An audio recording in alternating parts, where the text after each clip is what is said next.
Desde pequena, eu tinha um sonho: escalar o majestoso vulcão Rinjani, na Indonésia. Não sei ao certo porquê, mas algo naquele lugar sempre me chamava. Era como se uma parte de mim estivesse lá, esperando por esse encontro. Mariana cresceu cercada de livros e mapas. Era o tipo de criança que sonhava mais com aventuras do que com festas de aniversário. Seus pais, professores de história apaixonados por cultura e viagens, sempre incentivaram sua curiosidade. Aos 6 anos, ela passava tardes inteiras diante de um grande mapa mundi que ficava na sala da casa. Gostava de apontar para ilhas distantes e dizer aos pais: um dia eu vou ali. Ainda pequena, assistiu a um documentário sobre vulcões. Ficou fascinada, mas foi quando viu as imagens do Rinjani, com sua cratera azul turquesa e as nuvens dançando ao redor do cume, que algo se acendeu dentro dela. Era como se conhecesse aquele lugar de algum sonho antigo. Durante semanas, fez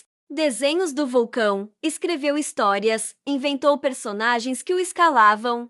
Seus pais achavam graça, mas também sentiam um certo respeito por aquele encantamento tão precoce. Com o passar dos anos, o que parecia uma fantasia infantil se transformou em objetivo, enquanto as outras crianças trocavam figurinhas ou jogavam videogame. Mariana pesquisava vulcões, lia sobre a cultura balinesa, colecionava reportagens sobre alpinistas e geólogos. Criou um blog anônimo onde escrevia contos ambientados em trilhas remotas, sempre com personagens que, de alguma forma, enfrentavam o Rinjani. Na adolescência, estudou inglês e começou a aprender indonésio básico por conta própria. Guardava moedas em um cofre de metal, com a inscrição para o Rinjani. Colegas riam, mas ela não se importava. Estava decidida. Aos 26 anos, depois de formar-se em design gráfico e trabalhar como freelancer por anos, finalmente conseguiu juntar o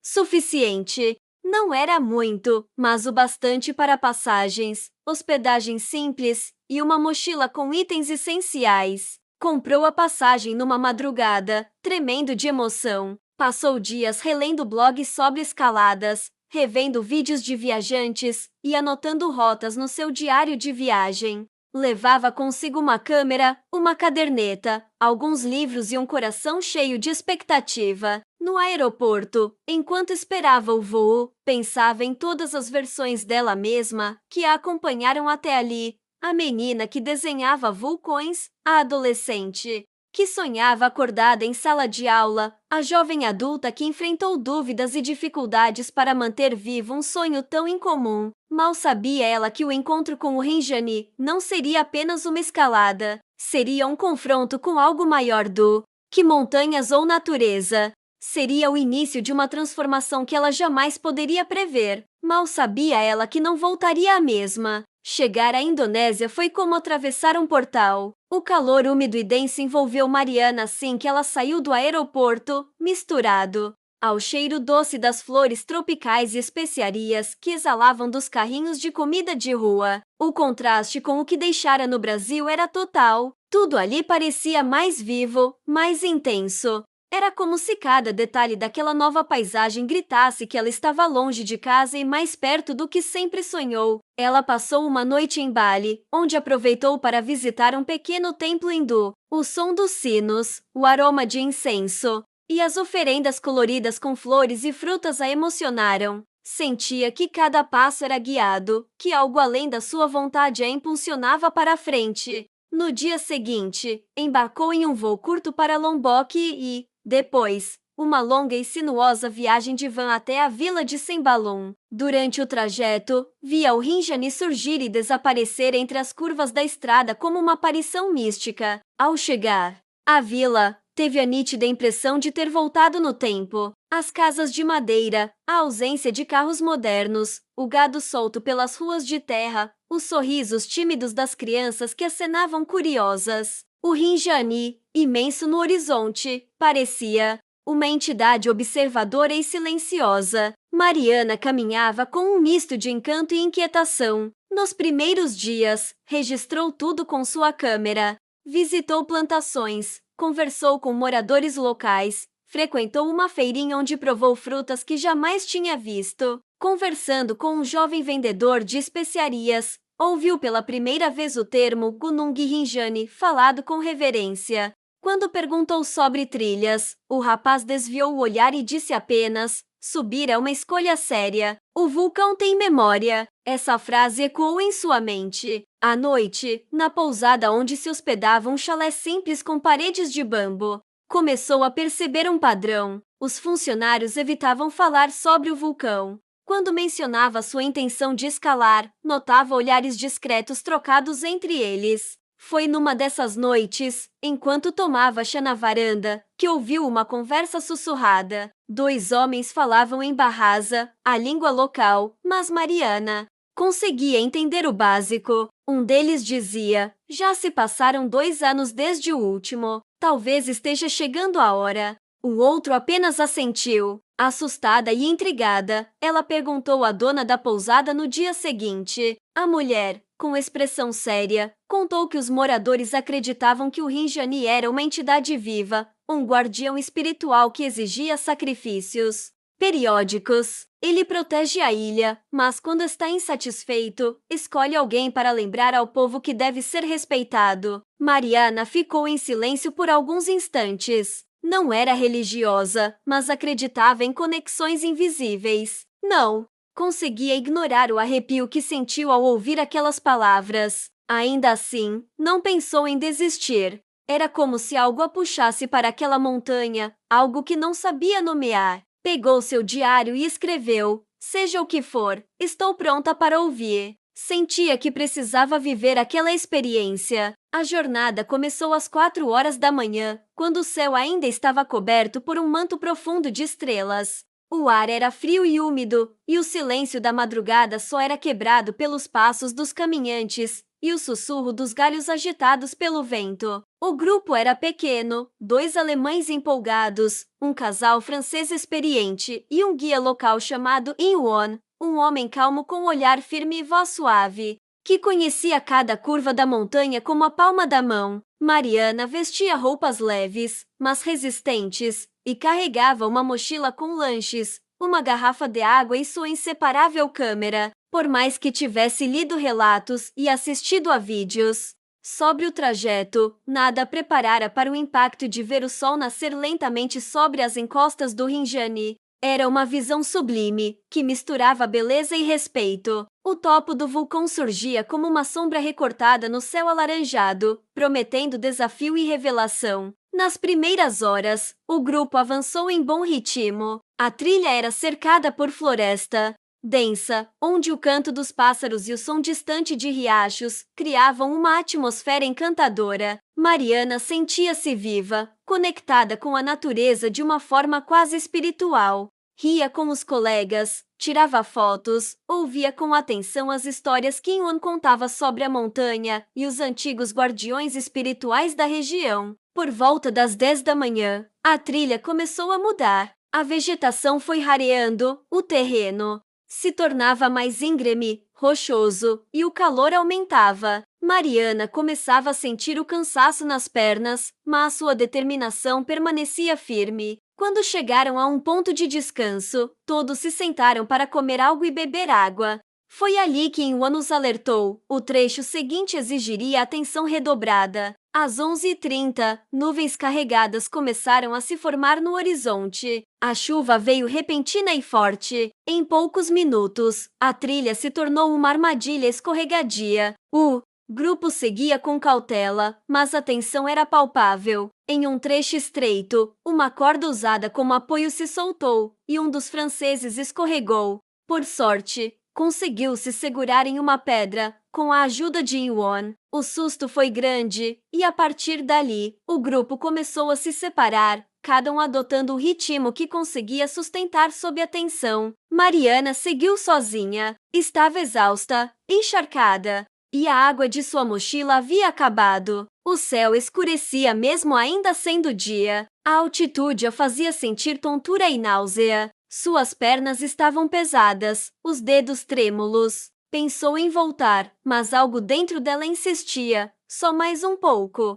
A cada passo, ela repetia mentalmente essa frase como um mantra. No silêncio da trilha, sua mente começou a revisitar as palavras da dona da pousada, os sussurros dos moradores, os olhares de alerta. Sentia-se observada. Não havia mais ninguém por perto, e o vento sibilava entre as rochas como uma voz que murmurava coisas que ela não conseguia entender. Ao tentar contornar um trecho estreito e molhado, Mariana se desequilibrou. Tentou se apoiar em uma pedra lisa, mas o apoio cedeu. O pé escorregou. Um grito curto. A queda. Foi tudo muito rápido. O corpo girou no ar. A mochila se soltou. Ela tentou agarrar um arbusto, mas era inútil. O mundo girava ao redor dela. Depois, silêncio. Escuridão. Como se o Rinjani a tivesse tragado para dentro de si. Mariana acordou entre rochas, machucada, desorientada. Um gosto metálico em sua boca denunciava o sangue. Suas pernas estavam imóveis, e uma dor aguda na costela esquerda fazia cada respiração parecer um desafio. O silêncio era completo, exceto pelo som do vento e o estalar esporádico de pequenas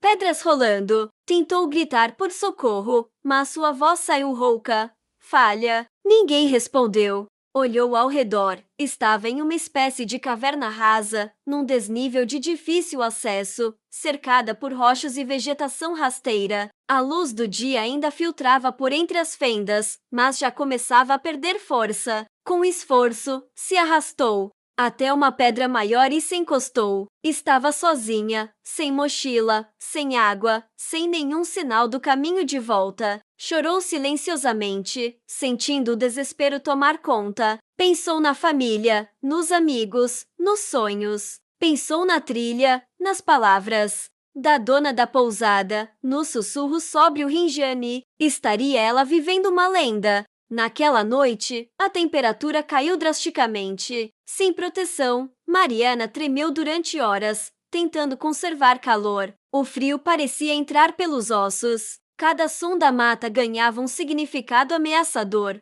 Poderia ser um animal, uma pedra solta, ou talvez algo que não se vê. No meio da madrugada, começou a alucinar. Viu vultos, ouviu vozes. Uma delas repetia em sua mente: "Você ainda não terminou sua jornada." Enquanto isso, no acampamento base, o grupo já havia notado sua ausência. O guia Iwan desceu apressado com os demais. As autoridades locais foram acionadas. As primeiras horas de busca foram intensas, mas sem resultado. O ponto onde Mariana havia caído era coberto por uma densa camada de névoa e cercado por paredões perigosos. Drones enviados à área apresentaram falhas técnicas inexplicáveis. Equipamentos de comunicação ficaram sem sinal. Era como se o local a estivesse escondendo. A notícia se espalhou rapidamente. Brasileira desaparece em vulcão ativo. Sites, redes sociais, jornais. O mundo conhecia agora o nome de Mariana e a tensão aumentava. Equipes de resgate experientes chegaram de fora, especialistas em sobrevivência, alpinistas renomados.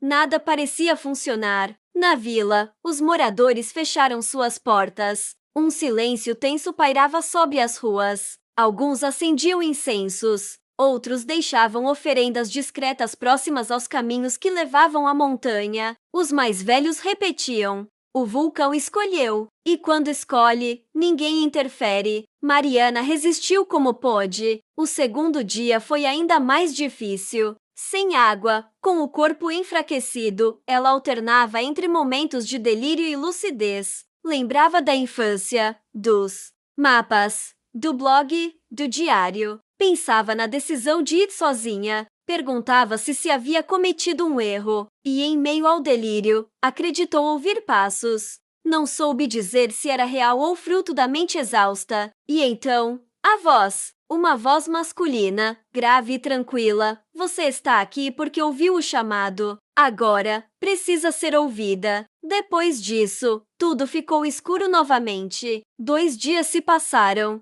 O sol nascia e se punha sobre o Rinjani com uma indiferença que cortava o coração dos que aguardavam por notícias. A vila de Sembalon estava tomada por uma atmosfera quase religiosa. Grupos se reuniam em oração, os monges dos templos locais faziam rituais silenciosos. Moradores mais velhos aconselhavam os mais jovens a não se aproximarem da montanha por alguns dias. No acampamento base, as operações de resgate se intensificavam. Helicópteros sobrevoavam a área em diferentes horários, tentando novos ângulos. Equipes de alpinistas experientes escalavam áreas remotas, mas voltavam sem qualquer sinal. Muitos se perguntavam como algo tão grande como uma pessoa poderia desaparecer completamente em um lugar monitorado. Mas as montanhas, como dizia um ditado local, só mostram o que querem. Mariana, por sua vez, estava viva, ainda que em estado semi-inconsciente.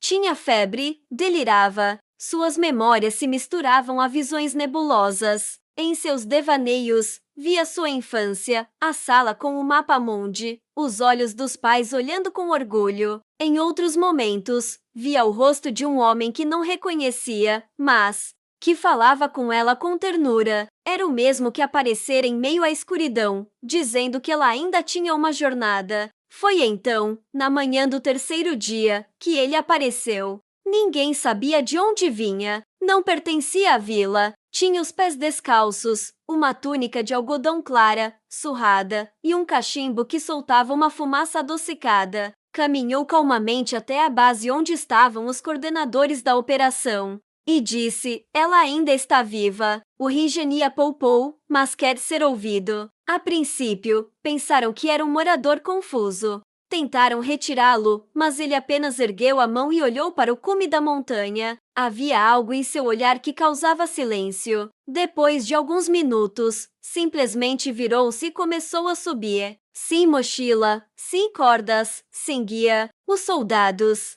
tentaram impedir, mas ele era ágil e desapareceu na mata. Durante horas, ninguém mais falou sobre ele. Muitos pensaram que havia sumido, como tantos outros. Mas ao final da tarde, com o sol se pondo atrás das encostas, ele surgiu entre as árvores, com passos calmos e firmes. Nos braços, carregava Mariana, enrolada em folhas de bananeira como uma oferenda resgatada. O acampamento correu ao seu encontro. Médicos verificaram os sinais vitais, aplicaram soro. Mariana abriu os olhos por instantes e murmurou algo que ninguém compreendeu. O homem apenas colocou a mão sobre sua testa, fechou os olhos por um momento e depois se afastou. Alguns tentaram segui-lo, outros tiraram fotos. Mas ele caminhou até a borda da floresta e, como a névoa ao amanhecer, desapareceu sem deixar rastro. Trazia Mariana nos braços. Ela estava fraca, ferida, mas viva. O homem não disse nada,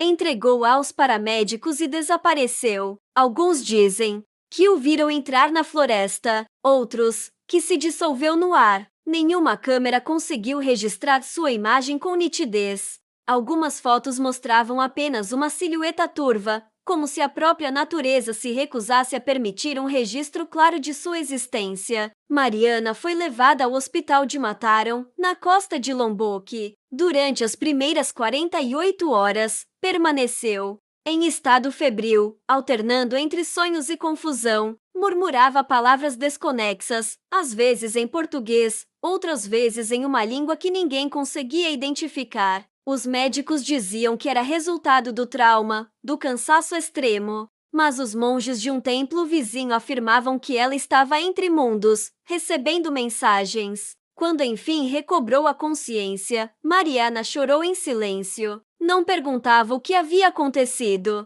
apenas pedia para ver o céu. Olhava para cima como se buscasse uma confirmação. Dizia sentir algo dentro dela, uma energia que não conseguia explicar. Era como se o Rinjani tivesse deixado uma marca não apenas em seu corpo, mas em sua alma. Na vila, o clima era ambíguo. Parte dos moradores se alegrava pelo milagre, outra parte sussurrava que a paz estava ameaçada. Os mais antigos repetiam: quando se retira o que foi oferecido, há um preço a pagar.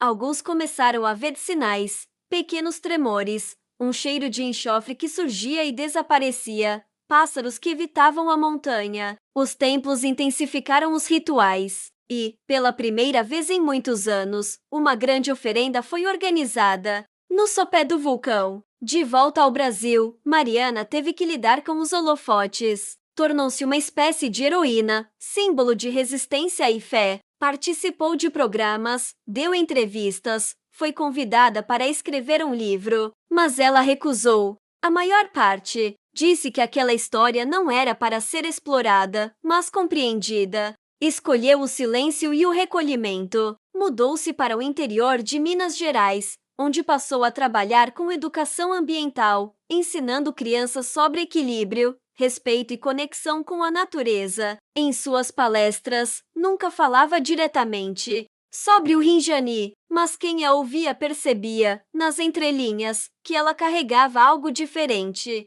Uma sabedoria que não vinha dos livros. Uma presença. Mariana dizia que a montanha lhe ensinou a escutar, que a queda não foi um castigo, mas um chamado, e que o homem que a resgatou talvez fosse parte do próprio espírito da montanha. Ela nunca mais tentou escalar outra montanha, não por medo, mas por reverência. Vivia cada dia como um presente raro. Cultivava uma pequena horta, escrevia cartas para si mesma, caminhava descalça sempre que possível. Dizia que o chão falava com quem tem paciência, e o Rinjani continua lá, silencioso, observando, esperando. Alguns dizem que ainda escutam sussurros vindos da floresta quando o vento sopra do leste. Outros afirmam que, em noites de lua cheia, é possível ver uma silhueta no cume, fumando um cachimbo. Mariana não confirma, mas também não nega. Se você chegou até aqui, me conta nos comentários.